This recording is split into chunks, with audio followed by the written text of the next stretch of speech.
In September 2015, Myanmar's democratic stateswoman Aung San Suu Kyi traveled to the country's lawless drug-producing region to publicize the country's urgent need for anti-drug policy.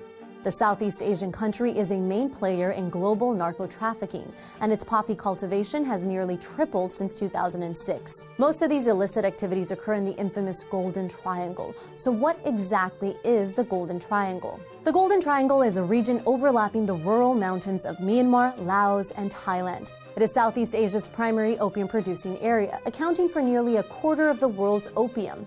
This makes the Golden Triangle the second largest opium producer after Afghanistan. Opium is extracted from vast poppy fields, then trafficked around the region, mostly going through China and even making it all the way to the United States. Myanmar produces nearly 90% of the Golden Triangle's opium, while Laos and Thailand are more involved in trafficking than production. Opium was outlawed in Myanmar in 1962, but it has since become a key player in the country's economy. Hard drugs like meth and heroin bring in an estimated $1 to $2 billion a year, making them the country's second largest export after petroleum gas.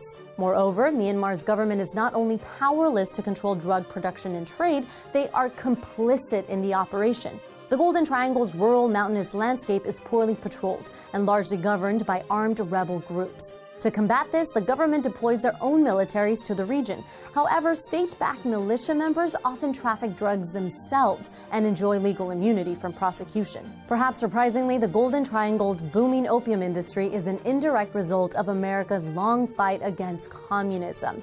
Throughout the 1950s and 60s, the CIA allegedly supplied a Chinese rebel group against Mao Zedong's communists. To fund their operations, the rebel group pushed local farmers to ramp up opium production, which the rebels trafficked and sold with U.S. support.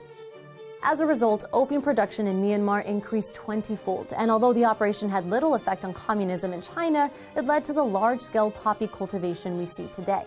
Similarly, French-occupied Laos also used the French military to increase production of opium to fund their war against communism in the 1950s. Today, the largest organized resistance to the Golden Triangle's narco trade is a Christian vigilante group called Pakistan. They claim roughly 100,000 members and are known for extreme confrontational measures, like flogging drug addicts and hacking down poppy fields. And even though Pakistan's goals do align with those of Western governments, the group doesn't receive any foreign funding, leaving them largely powerless.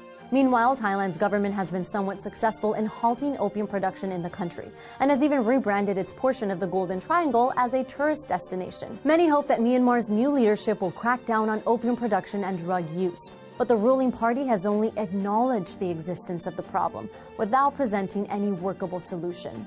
Until they do, illicit drug trade will continue to plague the region. Southeast Asia isn't the only region known for its production of drugs. Pakistan is one of the major producers of heroin in the Golden Crescent and is fueling a massive heroin problem. To learn more, watch our video up top. And if you want to know more about where the world gets its drugs, check out our video at the bottom. Thanks for watching TestTube News. Make sure to like and subscribe for new videos every day.